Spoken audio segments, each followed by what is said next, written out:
Salam sejahtera Malaysia, denyut nadi suara rakyat bergema di channel ini. Terima kasih kerana bersama-sama dalam channel ini untuk mendapatkan berita-berita dan ulasan-ulasan terbaik untuk seluruh rakyat Malaysia. Bagi anda yang pertama kali bersama-sama dalam channel ini, sila tekan butang subscribe, like dan share. Malaysia kita punya, cintai Malaysiaku, kita jaga kita.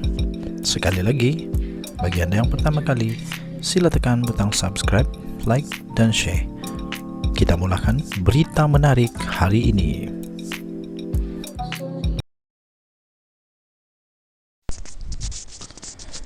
Salam sejahtera Malaysia, denyut nadi suara rakyat bergema di channel ini. Daripada sahabudin.com.net, 16 Mac, kontroversi kekayaan dua anak Tun Mahathir, Mirzan dan Mokhzani. Dua anak lelaki bekas Perdana Menteri Dr. Mahathir Mohamad, Mirzan dan Mokhzani sedang disiasat oleh SPRM dan telah diarah mengisytiharkan harta mereka.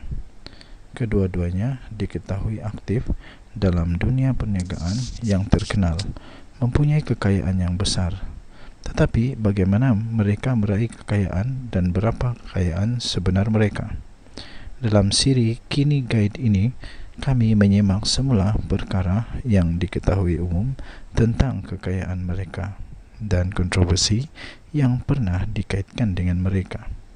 Mahathir dan isteri Dr. Siti Hasmah mempunyai 4 anak kandung, Mirzan, Mokhzani dan anak kedua dan ketiga masing-masing dengan Marina sebagai anak sulung dan Mukhris anak bungsu daripada 4 mereka. Pasangan itu juga mempunyai 3 anak angkat, Melinda Mazhar dan Maizura. Menurut Bloomberg dan laman web alumni University of Pennsylvania, Mirzan pernah bekerja untuk bank pelaburan yang berpangkalan di Amerika Syarikat, Solomon Brothers, dan kini merupakan pengasas dan ketua pegawai eksekutif Syarikat Pegangan Pelaburan dan Penasihat Kewangan Malaysia, Crescent Capital, Sdn Bhd. Dia memegang jawatan pengarah di beberapa syarikat awam dan swasta di Asia Tenggara, termasuk pelapis minyak terbesar Filipina, Petron, dan pengeluar elektronik tempatan Betamax. Dia juga merupakan bekas ketua pegawai eksekutif Konsortium Logistik Berhad KLB. Sementara itu, Forbes menyenaraikan Mokhzani sebagai antara orang terkaya Malaysia beberapa kali sejak tahun 2007.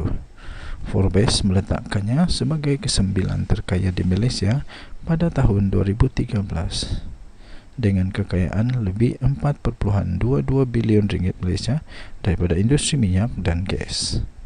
Dia mengasaskan fabrikasi peralatan minyak Kencana Petroleum yang kemudiannya menjadi Sapura Kencana Petroleum, berikutan penggabungannya dengan Sapura Crest pada 2012 dan kini dikenali sebagai Sapura Energy. Mokhzani dilaporkan telah melepaskan pegangannya dalam Sapura Kencana pada akhir 2017. Pada 1990-an, Asia Week menilai pegangan Mirzan dalam syarikat awam sahaja melebihi 880 juta US dollar. Pencapaian utamanya di Malaysia selepas pulang dari Amerika Syarikat adalah dalam Konsortium Perkapalan Berhad KPB, pendahulu KLB. Menurut penyata tahunan KLB 1999, Mirzan berjaya meningkatkan perolehan KLB daripada 100 juta ringgit Malaysia pada tahun 1995 kepada 417 juta ringgit Malaysia pada tahun 1996. Lebih daripada 4 kali ganda perolehannya dalam hanya 1 tahun. Ia mencecah 730 juta ringgit Malaysia pada kemuncaknya pada tahun 1997, menarik perhatian daripada pasaran domestik dan antarabangsa. Malangnya, pengambil alihan dan pengembangan agresif syarikat itu meletakkannya di bawah tekanan hutang yang ketara, dan ia terjejas teruk oleh permulaan krisis kewangan Asia 1997. Liabilitinya meningkat kepada 400 juta ringgit Malaysia. Sebagai sebahagian daripada tuntutan mahkamah yang berterusan, Menteri Kewangan pada masa itu, Anwar Ibrahim, mendakwa Mahathir telah cuba menyelamatkan beberapa syarikat yang mengalami masalah kewangan di tengah-tengah krisis, termasuklah KPB. Mahathir dikatakan kecewa apabila Anwar enggan dan bimbang tentang potensi memalukan jika pasaran itu dibentangkan di Parlimen untuk dibahaskan. Jadi, sebaliknya, Mahathir didakwa mengenepikan kuasa Anwar dengan mengarahkan Petronas menyelamatkan KPB, memandangkan syarikat minyak itu berada di bawah bidang kuasanya sebagai Perdana Menteri. Anak syarikat Petronas, MISC, Berhad membeli KPB dengan harga 220 juta US dollar. Dalam autobiografinya, A Doctor in the House, Mahathir mempertahankan langkah itu, berkata ia bukan cubaan bailout kepada Petronas, membeli KPB pada harga rendah dan menjual beberapa kapal pengangkutan pada keuntungan yang lumayan apabila industri perkapalan pulih. Mirzan kekal sebagai pengerusi eksekutif KLB sehingga Ogos 2007. Manakala syarikat itu berkembang untuk dikenali sebagai pos logistik Berhad pada hari ini. Untuk mendapatkan berita lengkap, anda boleh melayari sahbudin.com.net ataupun anda juga boleh melayari malaysiakini.com. Danyat Nadi, suara rakyat bergema di channel ini. Jangan lupa tekan butang subscribe, like dan share. Bye-bye.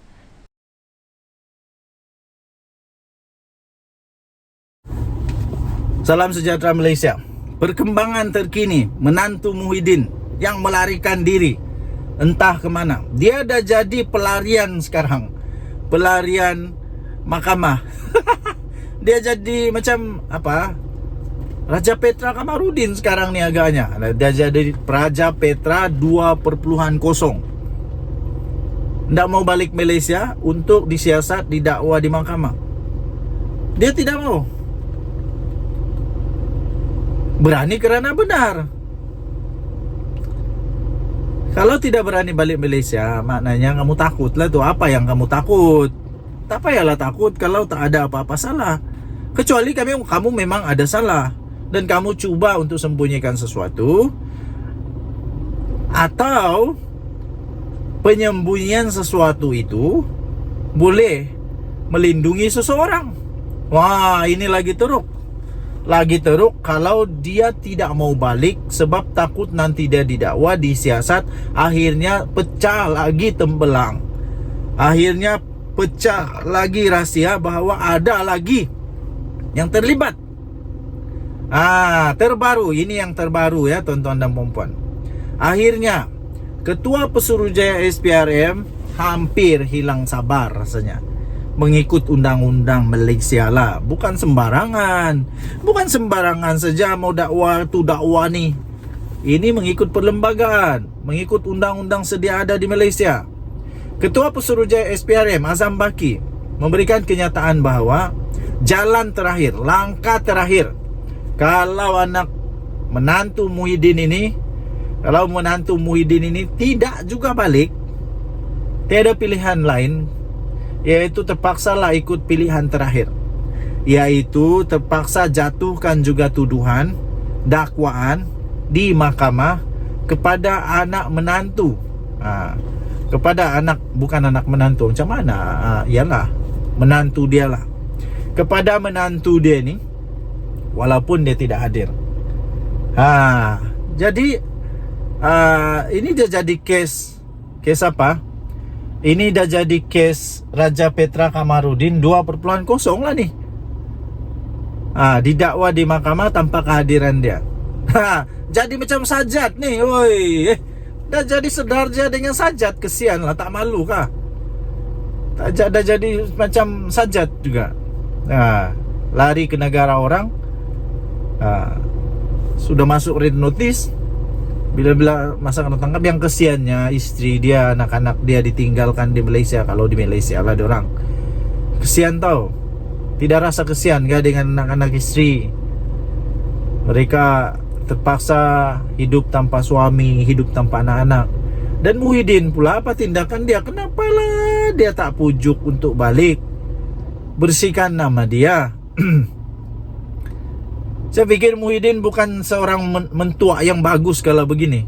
Mentua yang bagus adalah melindungi menantu dia daripada perkara yang tidak baik dengan cara membersihkan nama itu dengan berani, yaitu datang lawan, jangan takut lawan.